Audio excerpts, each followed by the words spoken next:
The phone call lasted 47 seconds.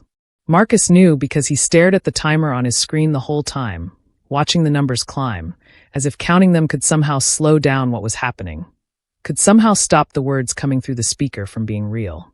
His sister Vanessa's voice was calm, almost too calm, like she had practiced this, like she had stood in front of a mirror and rehearsed exactly how to tell her dying brother that she had chosen not to save his life.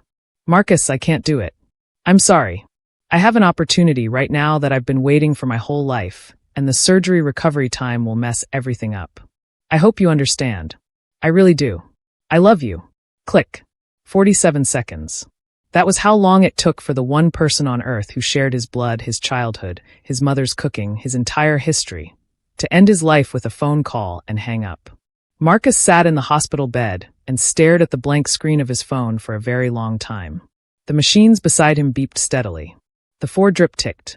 Outside the window, Atlanta moved on, cars and people and noise, the whole busy world completely unbothered. While inside room 14B of Grady Memorial Hospital, a 34-year-old man felt something inside his chest quietly collapse, like a building that had been hollowed out so slowly nobody noticed until it was already gone. He didn't scream. He didn't throw the phone. He just sat there. And then the door opened. And the woman he had spent 2 years looking past, the quiet one, the background one, the woman he had never once considered important enough to truly see, walked through it carrying a small container of warm food and an expression on her face that he would remember for the rest of his life. She looked at him. She looked at the phone in his hand. She looked at his eyes, which were dry but devastated in a way that dry eyes sometimes are, and she didn't ask a single question. She just pulled the plastic chair close to his bed, sat down, and said softly, "I got my test results today." And Marcus Webb, who had built his entire life on the belief that he was stronger and smarter and more important than most people around him, felt his hands begin to shake. Before we go further, drop a comment right now. Where are you watching from? And if you're new here, hit that subscribe button because this story is only getting started and you do not want to miss what comes next. But to understand how we got here, to understand why those 47 seconds were so devastating, and why this woman, of all people, was the one sitting in that chair, we have to go back. All the way back to the beginning. Marcus Antoine Bridges was not born into comfort. He was born into a small 2-bedroom house on Fulton Street in southwest Atlanta, the kind of neighborhood where the ice cream truck still came around in summer, but the street lights went off too early at night. His mother, Ms. Dorothy Bridges, was a hotel housekeeper, a small, strong woman with big hands and a bigger heart, who smelled like lavender and hard work and never once complained about either. His father, Raymond Bridges, left when Marcus was 9 years old. Not dramatically. Not with a fight or a slammed door. Raymond simply went out one Saturday morning to buy orange juice and came back 3 years later with a new woman, a new baby, and a handshake for the son he had abandoned. Marcus shook his hand. He never spoke of it again. But something shifted in him that day. Something hardened. He looked at his mother coming home exhausted every night, her knees aching, her uniform still on, heating up leftovers in a tired kitchen. And he made a decision so quietly and completely that it became the engine of everything that followed. I will never need anyone. I will be so successful, so independent, so far above this, that nothing and no one can ever make me feel this small again. He studied like studying was oxygen. He won scholarships. He got into Georgia State on a full ride, graduated with honors in finance, and walked into the corporate world at 23 with his head high and his jaw set. By 34, Marcus Bridges had a condo on the 12th floor of a building in Midtown with floor-to-ceiling windows. He drove a charcoal gray BMW. He wore suits that cost more than his mother's monthly rent and ate at restaurants where the menu had no prices, because people like him, he had decided, didn't need to check prices. He had become, by every measure he cared about, exactly the man he had set out to be. The problem was, and this is important, so pay attention, the man he had set out to be was built on a foundation of fear dressed up as pride. And fear, no matter how expensive the suit you put it in, has a smell. People can sense it. They just usually don't say anything. His sister Vanessa was 3 years younger and had followed him to Atlanta after finishing community college in Macon. Vanessa Bridges was bright and funny and full of life, the kind of woman who walked into a room and made it louder in the best way. She worked in marketing at a mid-sized company, made decent money, drove a used Nissan she named Patricia, and laughed too hard at her own jokes in a way that made everyone around her laugh too. Marcus loved Vanessa. Fully. Deeply. In the uncomplicated way you love someone you grew up eating cereal with at 6 in the morning. Someone who knew all your embarrassing stories and kept them like treasure. He was her big brother. Her protector. Her example. She called him every Sunday. He always picked up. That was their deal. That was their world. And for a long time, it was enough. Now, her. Her name was Nadia Park, but she had gone by Nadia since the 7th grade, when a substitute teacher spent 3 painful minutes destroying her Korean name in front of the whole class, and she decided life was too short.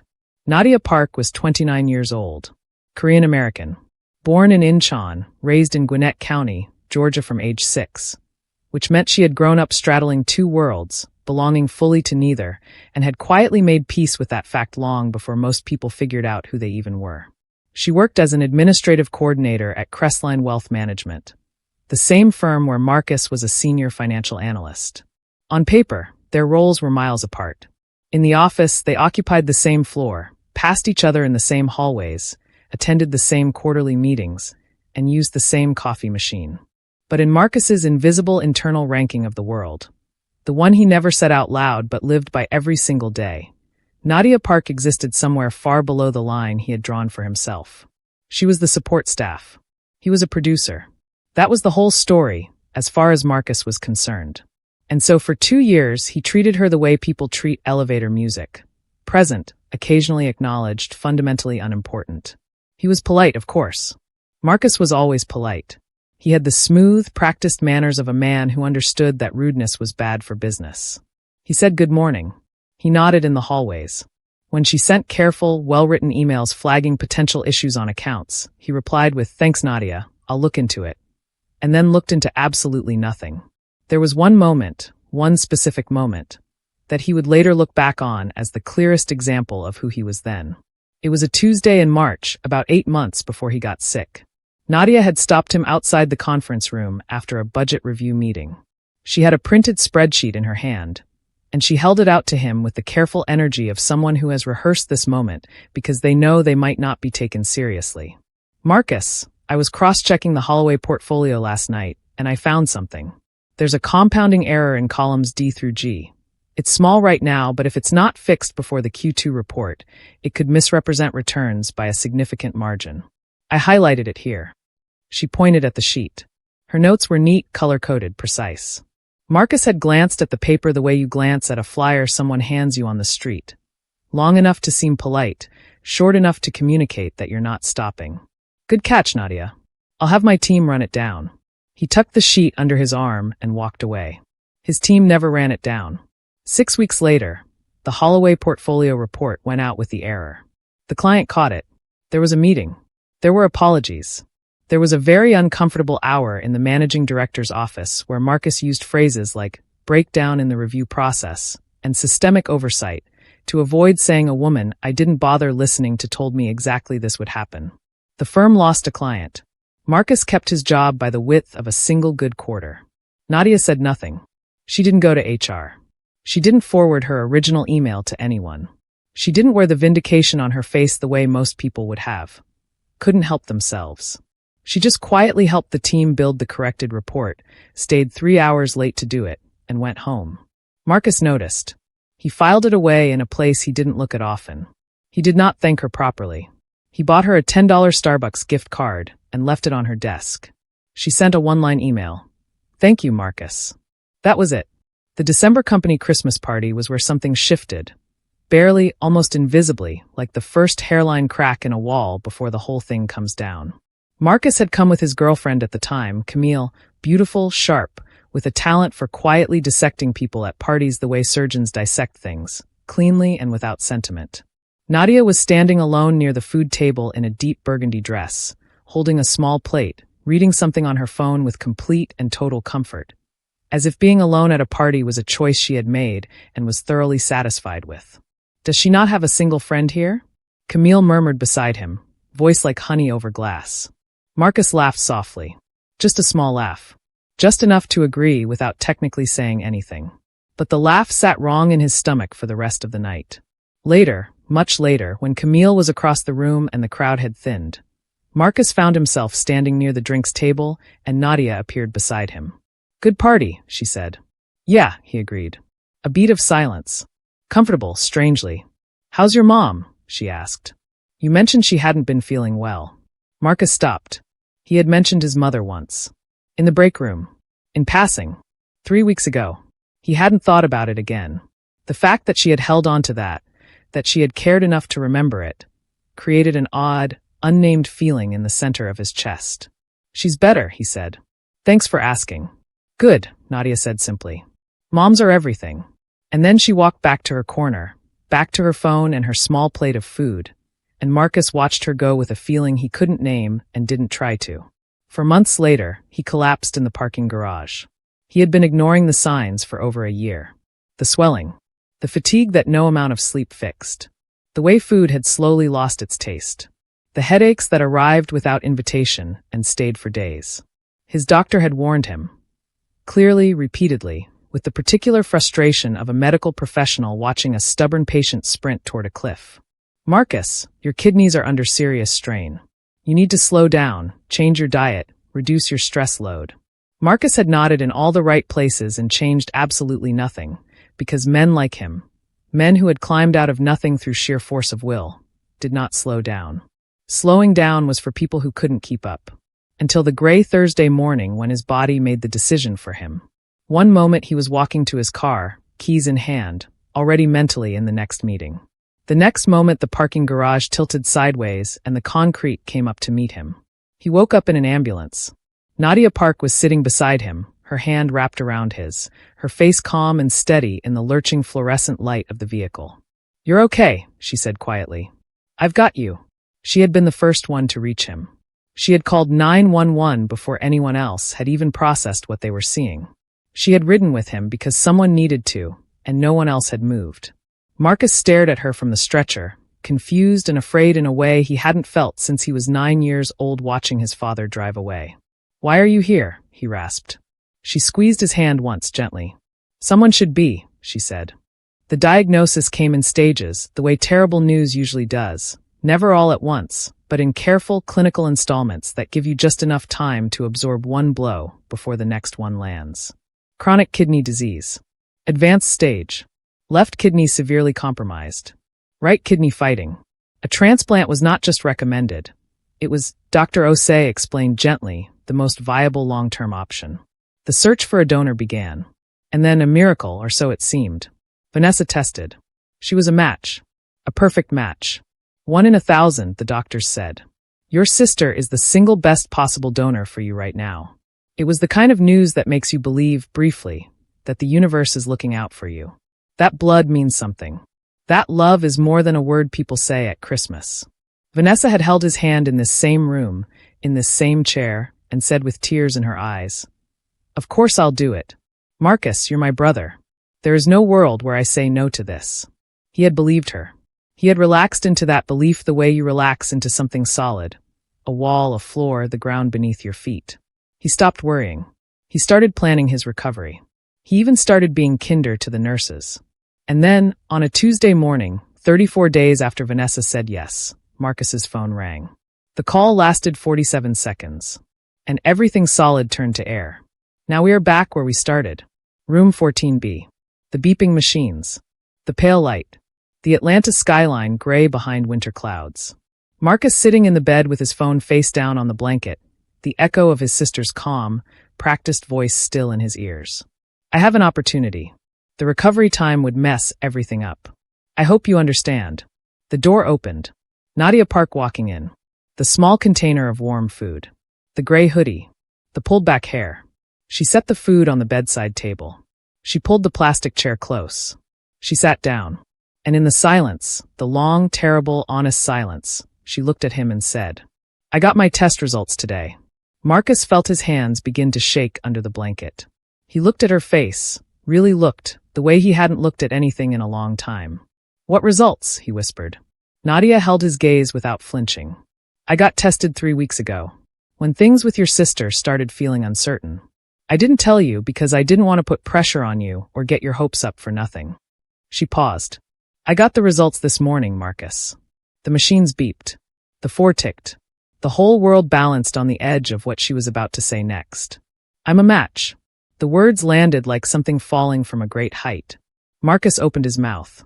Nothing came out. His eyes, the same dry, devastated eyes that hadn't cried through any of this, filled slowly, the way a cup fills when you hold it under rain. You got tested for me, he managed. After everything, after the way I've... Yes, she said simply. But why? His voice broke on the word. Nadia, why would you do that for me? She was quiet for a moment. Her hands were folded in her lap, steady and still. And then she said something that Marcus Bridges would carry with him for the rest of his life. Because somewhere underneath all that armor you wear, Marcus, there is a person worth saving. And somebody needed to see that before it was too late. The first tear ran down his face. And then another. And the machines kept beeping, and the city kept moving, and in room 14B of Grady Memorial Hospital, a man who had spent his whole life refusing to need anyone, finally, completely, and without any armor left, broke open. But wait. If you think this is the moment everything gets better, you're wrong. Because 3 floors above Marcus's room, at that exact moment, a woman was sitting in the hospital administrator's office. Her name was Vanessa Bridges, and she wasn't there about money. She was there because someone had told her something about Nadia Park, something that was about to change the entire shape of this story. Something dark. Something that had been hidden from Marcus from the very beginning. Hashtag his sister chose the money over his life. The woman he looked down on chose him. 3 floors up. Same hospital. Same cold fluorescent lights. Same smell of antiseptic and quiet suffering. But a very different conversation. Vanessa Bridges sat in a chair across from a hospital administrator named Mr. Fowler. A thin, serious man with reading glasses and a folder full of papers. She was dressed well. Too well for a hospital visit. Her coat was camel-colored and expensive. Her nails were fresh. Her hair was done. She looked like a woman who had somewhere important to be. Because she did. Ms. Bridges, Mr. Fowler said, folding his hands on the desk. I want to make sure I understand your concern correctly. You're saying you have information about one of our patient's visitors. Vanessa crossed her legs, smoothed her coat. Not just a visitor, she said carefully. Someone who is trying to become a donor for my brother. Mr. Fowler nodded slowly. And what is the nature of your concern? Vanessa opened her mouth. But downstairs, Marcus didn't know any of this. He was still in room 14B, still holding the weight of everything Nadia had just said, still feeling the strange, raw, exposed feeling of a man who had just cried in front of someone for the first time in 20 years. He had wiped his face with the back of his hand. Nadia had said nothing about the tears, hadn't made it awkward, hadn't handed him a tissue with that pitying look people give you when they've caught you being human. She had simply waited, the way patient people wait, like time was not something she was fighting against. Tell me about the match, Marcus said finally, his voice steadier now. What exactly did Dr. Osei say? Nadia reached into her bag and pulled out a folded piece of paper, her copy of the preliminary results. She handed it to him without drama. He unfolded it slowly. His eyes moved across the medical language, compatibility percentages, blood type confirmation, tissue markers. And even without a medical degree, he could see enough to understand that this was real. This was not a small thing. This was not a gesture. This was a genuine, medically viable option.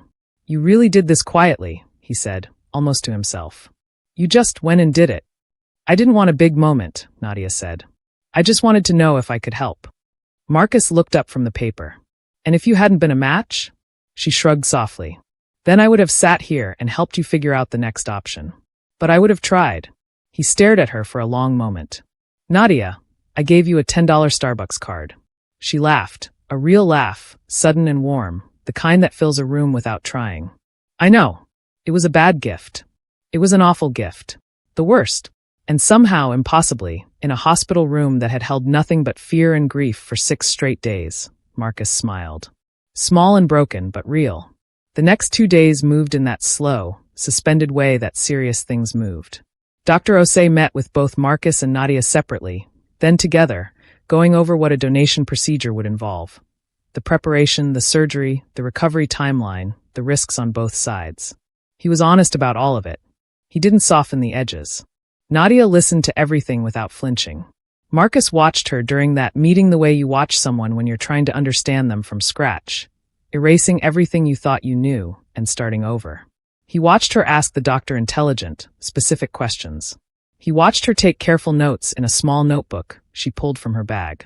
He watched her nod slowly at the hard parts, the risky parts, without looking for a way out. She was not doing this for attention. She was not doing this to be a hero. She was doing it with the same quiet practicality she brought to everything: the corrected spreadsheets, the remembered conversations, the ambulance ride nobody asked her to take. Who is this woman? Marcus kept thinking. Who does this? That evening, after Dr. Osei left and the nurse had come and gone, they were alone again in the room. Nadia was packing up her bag to leave for the night when Marcus said, "Tell me something about yourself. Something real. Something I don't know." She paused. I looked at him with slight surprise, like the question was unexpected from him. Which it was.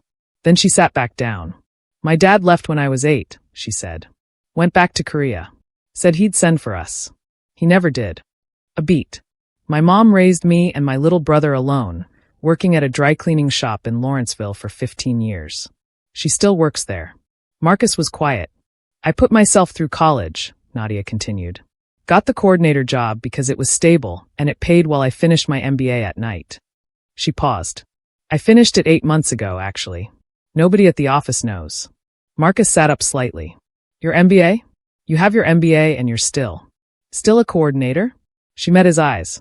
"I applied for the analyst position 11 months ago, Marcus. My application was rejected in the first round." A silence fell over the room. Marcus thought about that hiring round. He had been on the review panel. He thought about the applications he had glanced at. The ones he had moved through quickly. The sick feeling that moved through him was slow and thorough. "I didn't know," he said quietly. "I know you didn't," she said. Not with bitterness. Just with truth. That night, after Nadia left, Marcus lay in the dark and did something he almost never did. He thought about someone else's life. He thought about Nadia Park, 8 years old, waiting for a father who wasn't coming. Sitting in a college classroom after a full day of work. Applying for a job she was qualified for, and being turned away by a panel that included a man who had never once properly looked at her. He thought about his own father driving away with orange juice he never bought. He thought about his mother's tired hands. He thought about 20 years of building walls and calling them success. And he thought about 47 seconds on a phone call. His sister's voice, "I have an opportunity." He hadn't spoken to Vanessa since that call. She had texted once, a single line, "I hope you get better, Marcus." I mean that. He had read it and put the phone face down. He didn't know what to do with Vanessa yet. The grief of her betrayal was still too fresh, too jagged. It was the kind of hurt that needed time before you could even look directly at it. He closed his eyes. Slept for the first time in days without the weight of dread pressing down on his chest. The next morning, Dr. Osei came in earlier than usual. His face was different. Not the kind face Marcus had come to recognize. Not the careful, honest face from the donor meetings. This face was uncomfortable. The face of a man carrying news he didn't choose. "Marcus," he said, closing the door behind him. "Something has come to my attention, and I need to discuss it with you directly." Marcus straightened in the bed. "What happened?" Dr. Osei sat down, placed his hands on his knees. "We received a formal inquiry from the hospital's Ethics and Administration Office yesterday, regarding Ms. Park's donor application." The air in the room shifted. "An inquiry." Marcus repeated the words slowly. "From who?" Dr. Osei hesitated for just a fraction of a second. "It was filed by your sister." The silence that followed was absolute. Marcus stared at the doctor. "Vanessa filed a complaint? About Nadia?" "It's not exactly a complaint," Dr. Osei said carefully. "It's a flag. She claims to have information that suggests Ms. Park may have an undisclosed personal or financial motivation for pursuing this donation. She's requesting a full background review before the process moves forward." Marcus felt something cold move through his chest. "What motivation?" His voice was very quiet now.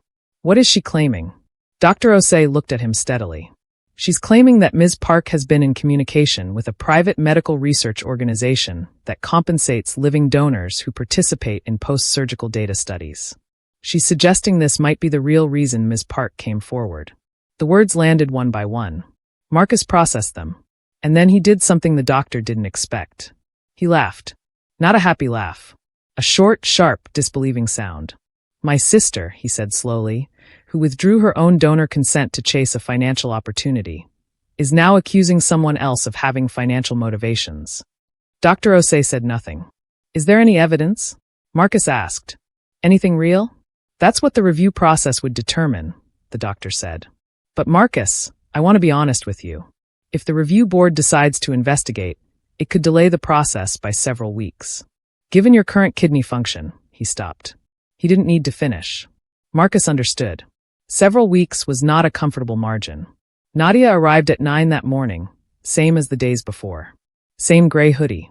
Same small bag. She stopped when she saw Marcus's face.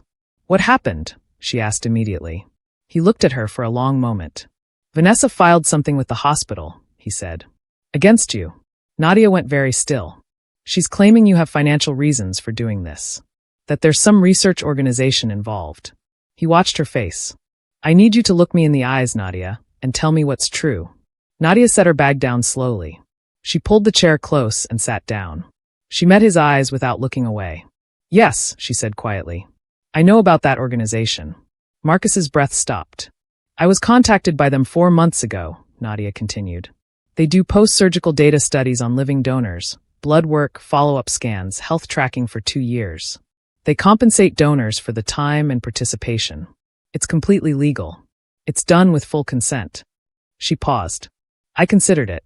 When I first heard about your situation, and before I had made any decision, I looked into every aspect of what donation would mean for me, including that program. But, Marcus said. His voice was careful. Not accusing. Just waiting. But I decided against it, she said firmly.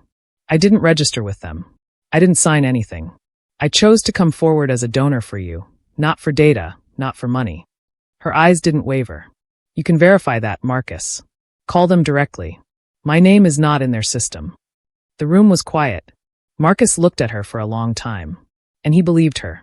Not blindly, not the way he used to believe people when it was convenient, but in the deep, considered way of a man who had spent the last week watching someone show up for him every single day with nothing to gain.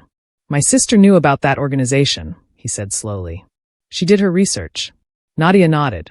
It seems that way. She used just enough truth to build a lie. Nadia said nothing, but her jaw tightened slightly. Marcus leaned his head back against the pillow, stared at the ceiling. His sister had not just walked away from saving his life. She had come back, not to help him, but to make sure no one else could either. The question burning in his mind now was why? What had turned Vanessa Bridges from the sister who called every Sunday into the woman who would let her brother die, and then stand in the way of the person trying to save him? What was she hiding? The review board meets in 48 hours. Nadia's future as a donor hangs in the balance. And Marcus is about to receive a visit from someone he never expected. Someone who knows exactly what Vanessa has been hiding. And when the truth comes out, it will destroy everything. The visitor arrived at 7 a.m. Before the nurses did their morning rounds. Before Dr. Osei made his daily walk through the ward. Before Nadia arrived with her small bag and warm food. Marcus was already awake. He had barely slept, staring at the gray morning light coming through the window when the door opened and a woman walked in. She was older, maybe 60, small and neat, with close-cropped silver hair and the kind of face that had once been very pretty and was now very strong. She wore a plain brown coat and carried a black purse pressed tight against her side, the way women carry things when they're nervous. Marcus didn't recognize her at first. And then she stepped closer into the light, and his breath caught. Aunt Ruth, he whispered. Ruth Bridges was his father's older sister. The one family member on Raymond's side who had stayed in contact after the disappearance. She had sent Marcus birthday cards through his teenage years, always with a $20 bill inside, always with the same handwritten note. Your daddy's mistakes are not your story. Keep going. He hadn't seen her in person in almost 9 years. She looked smaller than he remembered, but her eyes were the same, sharp and dark, and carrying the particular weight of a woman who knows more than she's said. Sit down, baby, she said softly, pulling the chair close. Aunt Ruth, what are you? How did you even know I was here? Vanessa called me, she said. 2 weeks ago. She was upset. Scared. Ruth folded her hands in her lap. She told me what she'd done. Pulling out of the donation. Marcus's jaw tightened. She called you to do what? Get your blessing? No. Ruth shook her head slowly. She called me because she was falling apart. and because she needed someone to tell her she was making the right choice. A pause. I didn't tell her that. Marcus studied his aunt's face. Then why are you here? Ruth looked at him for a long, steady moment. Because Vanessa told me something else. Something she made me promise not to repeat. She unclasped her purse, reached inside. And I kept that promise for 2 weeks, Marcus. I kept it while you were lying in this bed. Her voice tightened. But I am not keeping it anymore. She pulled out a folded envelope and held it out to him. Marcus took it slowly. It was already open. His name was not on it. The return address was a law firm in Buckhead, Hargrove and Sills, Estate and Probate Law. He unfolded the letter inside. It was dated 11 weeks ago. He read it once quickly, then again slowly, and the room seemed to tilt. The letter was about money. Not just any money. Their mother, Ms. Dorothy Bridges, had been quietly working with a lawyer for the past 3 years to restructure her estate. Dorothy had made smart, careful decisions over the decades. A small life insurance policy she had maintained for 30 years, a savings account she had never touched, and most surprisingly, a modest property investment she had made 20 years ago on the advice of a church friend that had quietly, steadily grown in value. The total estate was worth nearly $400,000. Marcus had known nothing about this. Apparently, neither had Vanessa, until 11 weeks ago, when Dorothy's lawyer had contacted both siblings to discuss the estate structure, because Dorothy's health had been declining and she wanted her affairs in order. Marcus read further. And there it was. The original estate plan, written 2 years ago, split everything equally. 50% to Marcus. 50% to Vanessa. But there was an amendment. Filed just 4 months ago. Dorothy had quietly, without telling either child, revised the split. 60% to Marcus. 40% to Vanessa. The reason stated in the amendment was simple. Marcus has faced significant health challenges and may require financial support for long-term medical care. Their mother had adjusted her will to take care of her sick son. A completely reasonable, completely loving decision. But to Vanessa, who had found out about the revision 11 weeks ago and said absolutely nothing to Marcus, it had apparently been something else entirely. Marcus lowered the letter. His hands were very still. She knew, he said quietly. Vanessa found out about the will change and she panicked, Ruth said, her voice heavy with something between sorrow and anger. She called me crying, saying your mother had changed everything, that it wasn't fair, that she'd been there too, done her part too. Ruth pressed her lips together. And then she started talking about some business investment opportunity she'd been offered. A partner buyout. She needed liquid capital within a 60-day window, or she'd lose the chance completely. Marcus closed his eyes. The pieces assembled themselves without effort. Vanessa needed money fast. The will revision meant she was getting less than she'd expected. The business opportunity had a deadline. And donating a kidney meant surgery, recovery time, weeks of not working, weeks of watching that 60-day window close. She had done a calculation. Her brother's life on one side. Money and opportunity on the other hand. And she had chosen the side without Marcus on it. The complaint she filed against Nadia, Marcus said slowly, opening his eyes. That was never about protecting me. Ruth shook her head. No, baby. It wasn't. She filed it to create a delay. To slow down the process long enough that... He stopped. Long enough that the decision would be taken out of everyone's hands. Long enough that Marcus's window would close. The understanding of it, the full, complete, terrible understanding, settled over him like a cold weight. His sister hadn't just stepped away. She had come back to close the door. Ruth stayed for an hour. She cried once, quietly, pressing a tissue to the corner of her eye. She told Marcus that she had argued with Vanessa on the phone for 2 hours the night before. That Vanessa had screamed at her. That Vanessa had said things Ruth wasn't ready to repeat. Is she a bad person? Marcus asked at one point. Ruth thought about it seriously. I think she's a scared person who made a terrible choice and then kept making it worse trying to protect the first one. She looked at her nephew. That doesn't make it okay. But it's the truth. Marcus nodded slowly. After Ruth left, he sat alone for a while. No tears this time. No shaking hands. Just a long, clear, quiet anger. The kind that doesn't burn hot but stays cold and steady, like a stone at the bottom of deep water. Nadia arrived at 9. She saw his face immediately. Something happened. Sit down, he said. I need to tell you something. He told her everything. The letter. The will. The business investment. The calculation Vanessa had made. the real reason behind the complaint. Nadia listened without interrupting. When he finished, she was quiet for a moment. So the complaint, she said finally. It was a stall tactic. Yes. To run out your time. Yes. She absorbed this. Her face was calm, but her eyes were doing something complicated, moving through emotions quickly, processing, settling. Then we need to move fast, she said simply. Marcus looked at her. Nadia. The review board meets tomorrow morning, she said, already reaching into her bag for her notebook. I've already prepared documentation, my communication records, the fact that I never enrolled in that research program, character references. She looked up. But this new information, the will, the timeline, the proof that the complaint was filed with a motive, that changes everything. We need to get this to Dr. Osei today. Marcus stared at her. She was already 3 steps ahead. Already solving. Already fighting, for him, with the same quiet efficiency she brought to everything. Why do you do that? He asked softly. She paused. Do what? Just move. Just go. Most people would sit with this and feel bad about it for a while. You just start fixing. Nadia lowered her notebook. For a moment, something passed across her face. Something more personal, more unguarded than her usual steadiness. Because I grew up watching my mother lose things while she waited for someone else to step in and help, she said quietly. She waited for my father. She waited for opportunities that didn't come. She waited for life to get easier on its own. A pause.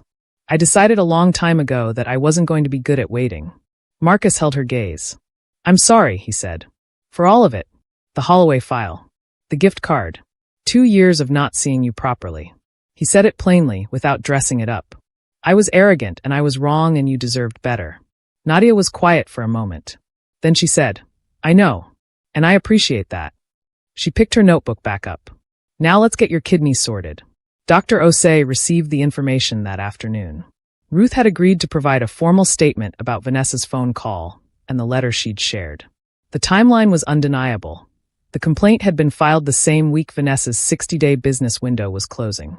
The motive was clear. Dr. Osei took it to the review board directly. The board reviewed everything that evening. By 9 p.m., Marcus received word. The complaint had been formally dismissed. Nadia's donor application was reinstated. The surgical team was cleared to begin pre-operation preparation the following morning. Marcus read the message on his phone. He exhaled slowly, a long, deep breath that felt like putting down something very heavy he had been carrying for a very long time. He typed a message to Nadia. It's cleared. We're moving forward. Her reply came in 30 seconds. I know. Dr. Osei just called me. Get some rest tonight, Marcus. You're going to need it. He smiled. Put the phone down. Closed his eyes. And then his phone buzzed again. He picked it up expecting Nadia, or maybe Ruth. It was Vanessa. Not a text. A call.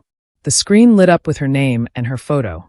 A picture from 3 Christmases ago, the 2 of them laughing at their mother's kitchen table, her head thrown back, his arm around her shoulder. Marcus stared at it. It rang 4 times. 5. His thumb hovered.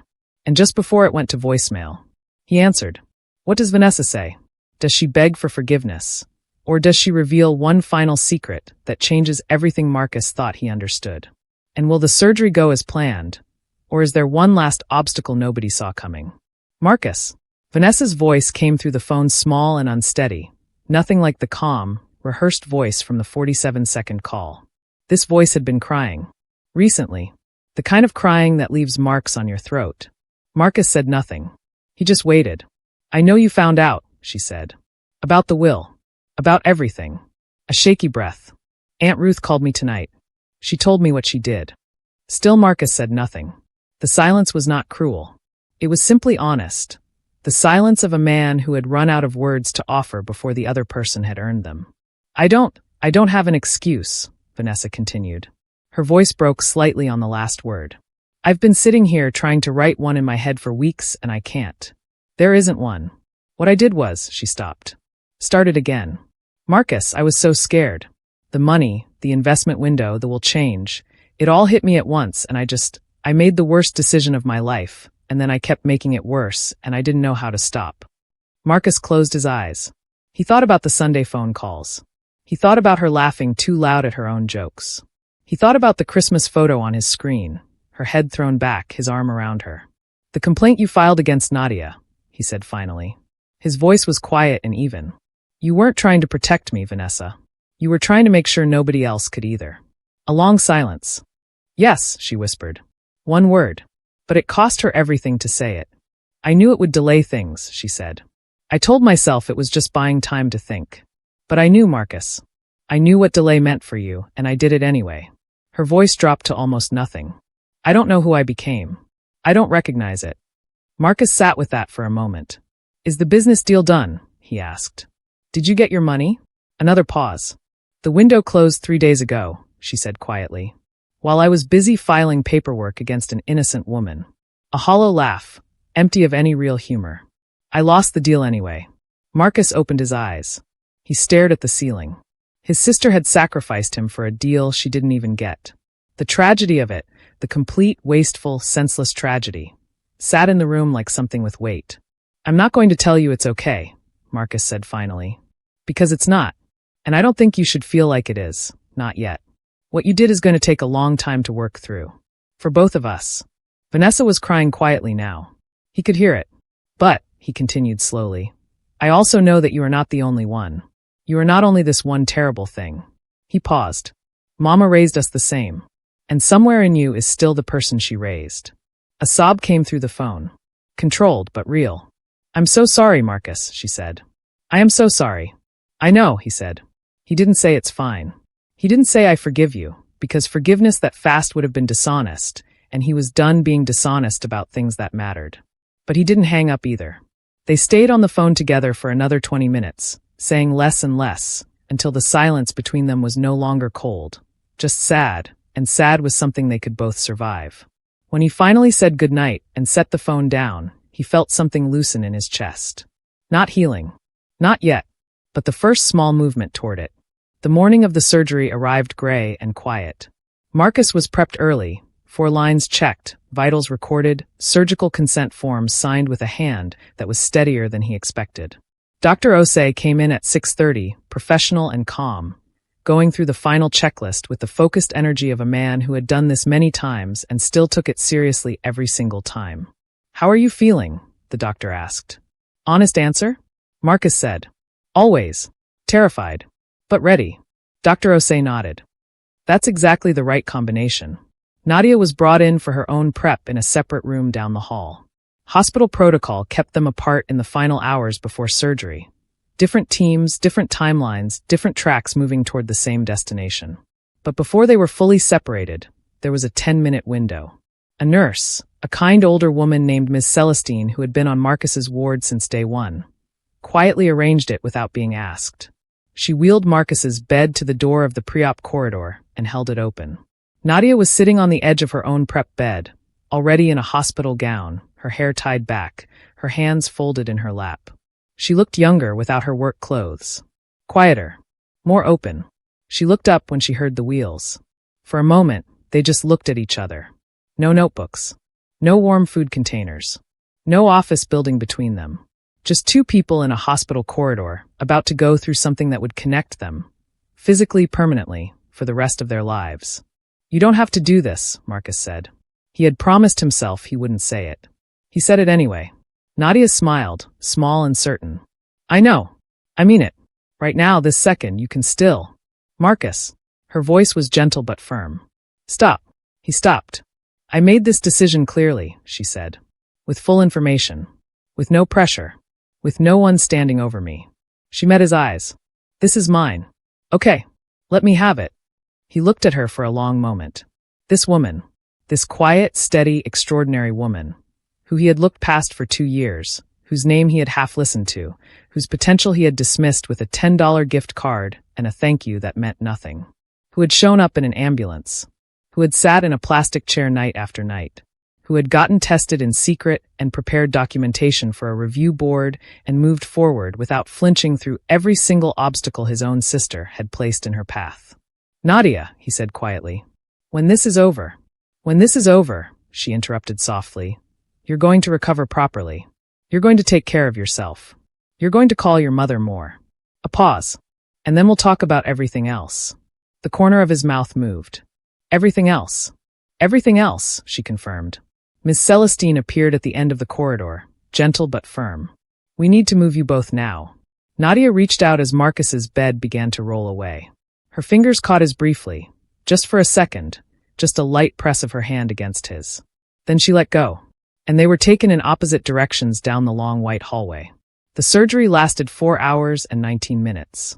Marcus was unconscious for all of it, blissfully, peacefully unaware of the careful, precise work happening inside him. The surgical team focused and steady under Dr. Osei's lead. When he came back, slowly, like surfacing through dark water, the first thing he was aware of was warmth. Then sound, the steady beep of monitors, the soft shuffle of a nurse nearby. He opened his eyes. The ceiling of a recovery room. He was alive. He lay there for a while just understanding that, just holding the simple, enormous fact of it. Alive. The surgery had gone cleanly. No complications. His body was already receiving the new kidney. His levels, Dr. Osei told him later that afternoon, were responding better than expected. The right kidney, so long exhausted and struggling, was finally getting relief. He was going to be okay. He was genuinely, medically, completely going to be okay. Nadia's recovery was in a different room, 1 floor up. They wouldn't let him see her until the following morning. His body needed to be monitored, her body needed rest. And so he spent his first post-surgery night doing something he hadn't properly done since before he got sick. He thought about his life honestly. Not the curated version he had sold to dinner party guests and LinkedIn connections. The real one. The one with the sagging porch and the absent father and the mother with tired hands. The one where he had climbed so hard and so fast that he had left behind his own ability to see people clearly. He thought about all the Nadias he had walked past. All the people he had filed beneath the line without reading their full story.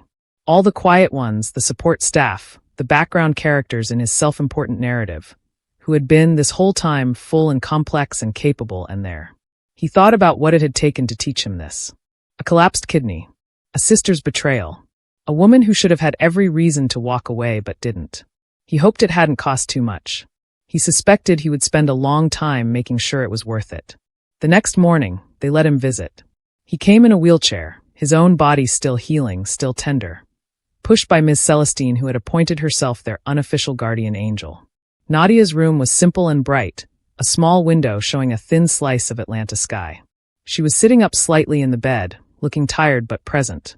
The same steady eyes, the same quiet that wasn't emptiness but depth. "Hey," she said. "Hey," he said. Ms. Celestine parked his wheelchair beside the bed and discreetly found somewhere else to be. For a while, they sat in comfortable silence. The particular silence of two people who have been through something real together and don't need to fill every space with words. Then Marcus said, "How do you feel?" "Sore," she admitted. "But okay." "You?" "Alive," he said simply. "Which I'm told is the goal." She smiled. He reached over and placed his hand over hers. Deliberately this time, not the brief accidental contact in the corridor, but a real and intentional thing. "I meant what I said," he told her. "About everything else." She looked down at his hand, then up at his face. "I know you did," she said softly. "I have a lot of growing to do," he said honestly. "I'm not going to pretend the last 2 years didn't happen. I'm not going to pretend I was someone I wasn't. I know that too. But I want to try. For real. If you'll let me." Nadia was quiet for a moment. Long enough that he felt the slight nervousness of a man who has finally learned to be humble about outcomes. Then she turned her hand over beneath his and held it properly. "Don't waste it," she said firmly. "This second chance, don't waste it on going back to who you were."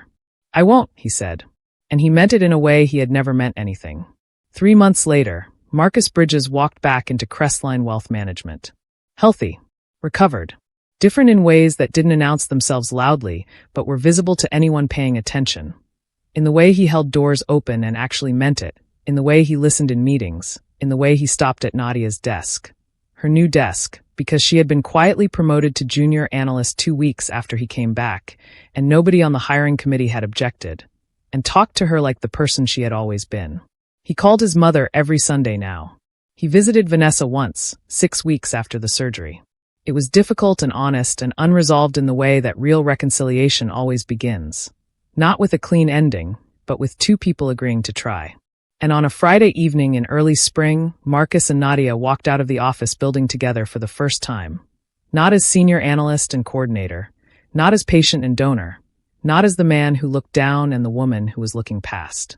Just as two people, side by side, walking towards something neither of them had planned, but both of them had earned. The city moved around them, loud and indifferent. But between them, everything was quiet and warm and real. And that is where we leave them. Not at a perfect ending, because life doesn't give those. But at an honest one. A man who finally learned to see. A woman who never stopped showing up. And a second chance that neither of them wasted. Thank you so much for staying with this story all the way to the end.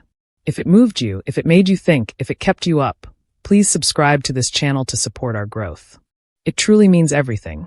Drop a comment and tell us your favorite moment, and as always, where are you watching from? We'll see you in the next one.